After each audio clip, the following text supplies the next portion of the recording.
dia a todos, né? Continuar aqui com nossos estudos aqui. Então hoje nós vamos estudar sobre os atributos da divindade, né? Vamos tentar um pouco entender o que são esses atributos, né?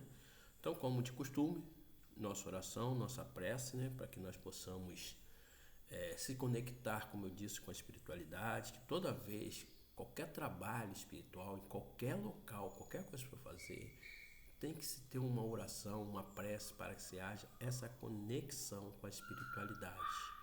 Porque mesmo nós estamos aqui, nós achamos que somos donos das nossas movimentações. Não é bem assim não. Esse livre-arbítrio que nós temos é para algumas coisas, outras não. Ok? Então vamos fazer nossa oração aí. Amado Mestre Jesus, Espíritos presentes aqui nos auxiliando nesse momento de estudo, fazendo com que a nossa mente se abra. Façamos que nós possamos conhecer mais um pouco do mundo espiritual, conhecer um pouco do verdadeiro Deus, né? E que nós possamos, Senhor, estar recebendo boas intuições, boas mensagens, que ao ouvir nossos irmãos aqui presentes, possamos passar da melhor maneira possível o estudo. E damos por iniciado o nosso estudo de hoje, que assim seja e assim é. Então vamos lá, hoje nós vamos falar sobre os atributos da divindade, né? Então faz assim a pergunta número 10 da página 53. Pode o homem compreender a natureza íntima de Deus? Os Espíritos nos respondem assim: não. Falta-lhe para isso o sentido. Que sentido seria esse, hein? Né? Falta-lhe o sentido. Nós podemos ver? Quer dizer, então, visão, nós não podemos ver Deus.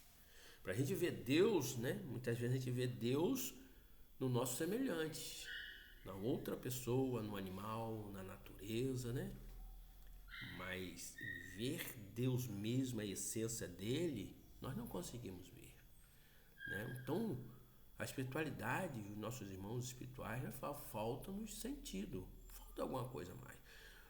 A pessoa precisa ser muito pura, ter um coração muito puro mesmo, já ser um espírito muito elevado, né? Praticamente um anjo, para estar bem próximo, né? Para entender isso, né? Agora, como eu disse antes, esse Deus aqui do nosso planeta, do nosso universo, né? Só do planeta não, do universo, né? Desse universo que nós vivemos, né? Porque o verdadeiro Deus mesmo, que é criador desse Deus que aqui está, essa gente, eu acho que vai ser muito, mas muito difícil a gente chegar até lá, ou seja, falta muito chão para a gente alcançar isso, né? Então vamos para a 11ª, fala assim: será dado um dia um homem compreender o mistério da divindade? Né? Ele responde assim: quando não mais tiver o espírito obscurecido pela matéria, quando pela sua perfeição se houver aproximado de Deus, ele o verá e compreenderá. Mais uma vez aqui eu falo, ele o verá e o compreenderá.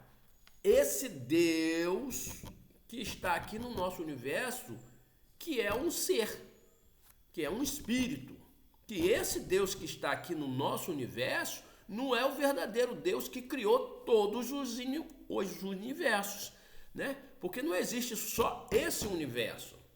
Deus criou esse universo e aqui tem um ser que se denominou Deus, está controlando esse nosso universo, que nos criou, que é Javé, né? Alá, Brahma, né? Seja que vocês quiserem chamar, Olorum, que vocês quiserem chamar, né? Mas esse Deus que está aqui não é o nosso verdadeiro Deus. Esse Deus que está aqui é uma criatura que se denominou Deus, né? Que é o Javé. Então nós precisamos entender isso, né? Aí ele nos responde mais assim ainda, ele nos completa assim: A inferioridade das faculdades do homem não lhe permite compreender a natureza íntima de Deus.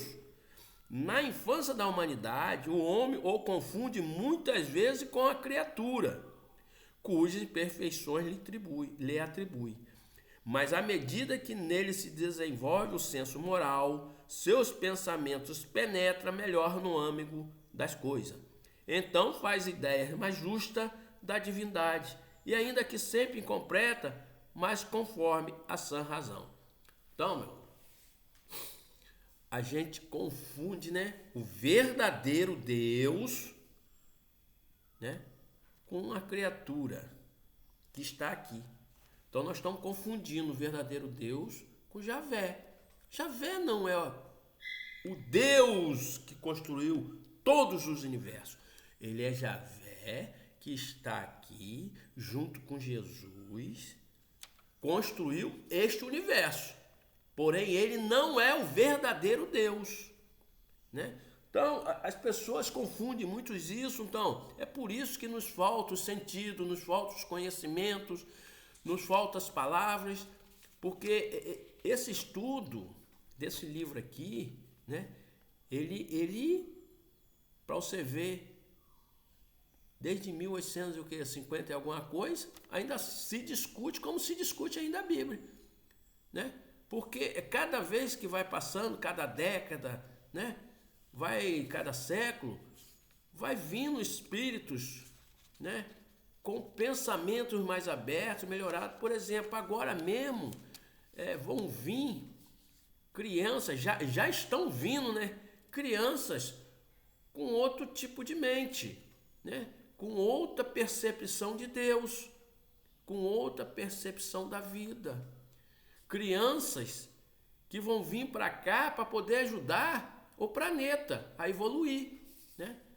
Vão vir agora 200 mil, já, claro que não vão vir assim de vez, vão vir aos poucos, mas a intenção da espiritualidade é que venham, né, 200 mil ou 200 milhões, eu não sei, eu acho que a princípio é 200 mil crianças pleidianas, das Pleiades, né, que vêm de Andrômeda, vêm de outros locais mais evoluídos, tanto tecnologicamente, né, como moralmente, para vir dar um impulso nessa humanidade que ainda está aprisionada à matéria, né? Para você ver aí a guerra que está tendo no Israel, Ucrânia com Rússia, uma guerra interna dentro do Brasil que é a fome, né? A desigualdade social, né? Então vão vir esses seres para nos ajudar, para nos orientar melhor. Porque é assim que a espiritualidade funciona. Quando ele vê que está na hora do salto quântico, ele faz o quê? Mandam espíritos, né, com essa capacidade para que nós possamos, junto deles, fazer o salto quântico, né? E esses espíritos que ainda estão aqui arregados, atrasados ainda, esses não vão ter mais oportunidade de reencarnar aqui no planeta Terra. Vão ter que reencarnar em outros planetas mais inferiores, para que lá possam aprender, né, melhorar moralmente, para depois dar também o seu salto quântico, né? Então vamos lá, 12ª pergunta. Embora não possamos compreender a natureza íntima de Deus, podemos formar ideia de algumas das suas perfeições? Claro que sim, né, meus irmãos? Olha o que ele responde. De algumas, sim. O homem compreende melhor a proporção que se eleva acima da matéria, entrevês pelo pensamento. Então, quando nós abandonamos essa prisão que é a matéria, né? A ganância, o orgulho, o egoísmo, né? A gente vai nos melhorando, nos conectando com a espiritualidade superior e vai se abrindo um véu na nossa frente, né? Onde a gente vai se conectando, né, mentalmente através dos pensamentos, né? Que os pensamentos fazem o quê? Criam formos, né? Então é o pensamento que move esse nosso mundo aqui. Quando a gente descobrir isso, né, como fazer, né, nós vamos começar a evoluir e vamos começar a se conectar melhor com a espiritualidade superior e, consequentemente, com aquilo que Deus nos passa, né? 13ª, quando dizemos que Deus é eterno, infinito, imutável, imaterial, único, onipotente, soberanamente justo e bom, temos ideia completa de seus atributos? Ele nos responde: do vosso ponto de vista, sim, porque credes abranger tudo. Sabei, porém, que há coisas que estão acima da inteligência do homem, mais inteligente, as quais a vossa linguagem, restrita a vossas ideias e sensações, não tem meios de exprimir. A razão com efeito vos diz que Deus deve possuir em graus supremos essas perfeições. Porquanto, se uma lhe faltasse ou não fosse finita, já ele não seria superior a tudo, não seria, por conseguinte, Deus.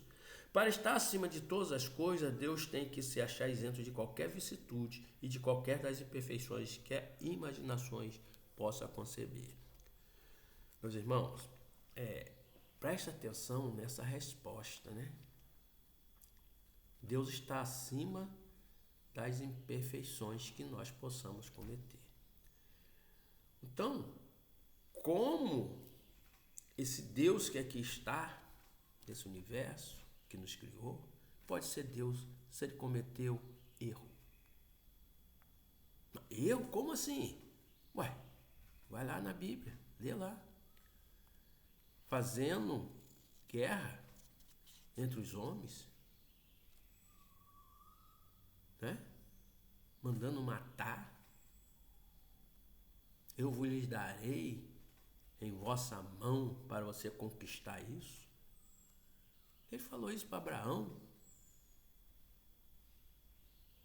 Josué, Moisés, né? E não é assim que esse Deus funciona, porque Deus é o quê? É eterno. Ele é eterno, né? Ele é imutável, ele não vai mudar nunca, né? Ele é imaterial. Ele não é matéria. Se ele não é matéria, como ele pode estar aqui se conectando, né? É único. Então só existe um Deus. Pode existir um Deus nesse universo, um Deus no outro universo. Não. Deus é único. Ele é o criador de todos os universos. Universo aqui, universo paralelo, multiverso, né? Tudo ele criou. Ele é único. Né? Ele é onipotente, soberanamente justo e bom. Então vamos explicar cada um. Deus é eterno. Se tivesse tido princípio, teria saído do nada, ou então também teria sido criado por um ser anterior. É assim que, se degrau em degrau, remontamos ao infinito e à eternidade. Né? Então aqui a gente já vai descobrindo que esse Deus que está aqui não é o Deus, porque ele foi criado. Esse aqui foi criado. E quem criou ele foi o verdadeiro Deus. Entendeu? Então, vocês precisam ler outras obras, gente, para entender. Só ler isso aqui só ajuda aquele que ainda está no começo da sua evolução, tentando abrir sua mente. Mas se você quiser se aprofundar mesmo, entender, né? Mas entender de coração, não é entender para você saber a quem adorar. Ele é imutável. Se estiver sujeito a mudança, as leis que regem o universo, nenhuma estabilidade teria, né? Isso é simples, ele não vai mudar nunca. Por exemplo, a gente muda, por isso que nós não somos Deus. Nós podemos começar simples e ignorante, como nós fomos feitos, e mudando até atingir a perfeição. Então, se nós começamos simples e ignorante, né, nós fomos criados. Então, nós nunca podemos ser Deus, ok? É único. Se muitos desses houvesse, não haveria unidade de vista, nem unidade de poder na ordenação do universo. Né? Então, não pode ter vários deuses, só pode ter um Deus. Porque é por isso que eu falo, muitas vezes as pessoas querem botar muito chefe de tribo para pouco índio. Né? É o que acontece aí nessas casas espíritas, né? Que tem muita gente mandando para poucas pessoas obedecer. Um fala uma coisa, outro fala outra. Um fala uma coisa, outro fala outra. E nunca chega em lugar nenhum. Sabe o que é? É muita gente mandando. É muita gente mandando. A gente precisa entender que se você quiser uma coisa boa, você tem que ser o direcionador, né? Você que tem que direcionar. Ou caso contrário, quando fizer isso, as pessoas precisam entender que existe a parte administrativa e a parte espiritual. Todas têm que estar de acordo, né? Então, se você quer botar um projeto espiritual, sim, leva a diretoria, para a diretoria aprovar. Não ela se meter dentro da parte espiritual. Vai ser explicado como é feito e vai dar o aval, sim ou não. Agora, a pessoa querer se meter, aí complica. Aí complica muito. Porque nem todo mundo aceita esse tipo de coisa, principalmente quando você vê que a pessoa está no caminho errado, né? É onipotente. Ele é porque é único. Se não dispusesse do soberano poder, algo haveria mais poderoso ou tão poderoso quanto ele, que então não teria feito todas as coisas. As que não houvesse feito seria obra de outro Deus. Olha só, hein? Que não houvesse feito seria obra de outro Deus. Olha, presta atenção nas palavras. Presta atenção. Não vou falar nada. Vocês começam a refletir. Começam a fazer uma reflexão. É soberanamente justo e bom. A sabedoria providencial das leis divinas se revela, assim nas mais pequeninas coisas como nas maiores, e essa sabedoria não permite que se duvide nem da justiça nem da bondade de Deus, né? Então, meu amigo, ele é justo, ele é bom. Então, se nós cometemos erros, nós temos que consertar. É a lei de causas e efeito, né? Lei de causa e efeito. Que Deus não fez nada. Deus te botou aqui e você tem que começar a evoluir. Você tem que começar a praticar, tem que começar a mexer na sua inteligência, né? Então, meu amigo, aqui então nós ficamos em mais um estudo. Próximo estudo será a pergunta 14, que será panteísmo. Nós vamos estudar um pouco sobre o panteísmo também, né? Então vamos lá, vamos fazer nossa oração aqui de encerramento e agradecer essa oportunidade de estarmos aqui. Bom Espírito presente aqui, obrigado, Senhor. Obrigado por esse momento de estudo. Obrigado por estar aqui estudando o livro dos Espíritos. Né? Que nós possamos, Senhor, abrir a nossa mente cada vez mais, nos reconhecendo, melhorando moralmente, espiritualmente. Que nós possamos, Senhor, nos unir. Que a humanidade só sai daqui junto. Ninguém vai sair daqui sozinho. Obrigado por tudo. Que assim seja e assim é.